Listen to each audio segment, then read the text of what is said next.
Republicans and Democrats. We need a party of the working class. ICE out now!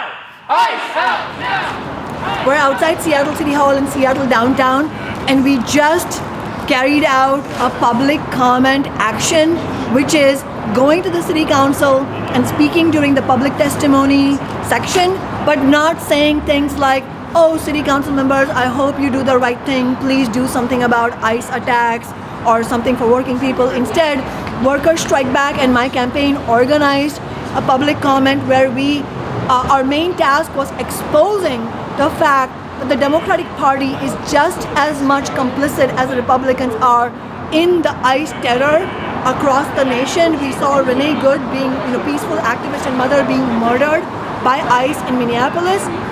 And we are calling for strike action in Washington State on January 23rd in solidarity with the strike that's just been called for by the labor movement in Minnesota. In fact, the labor leadership has been utterly absent, missing in action in organizing any kind of fight back against Trump. And the fundamental reason that they have failed to do so is because they are tied at the hip to the Democratic Party. And if they call for strike actions, it is embarrassing to the Democratic Party also. And unlike the idea that the Democratic Party is some sort of lesser evil, in reality, the Democratic Party is, along with the Republican Party, one of the two most powerful parties of global capitalism. That is why working people need to get organized independently.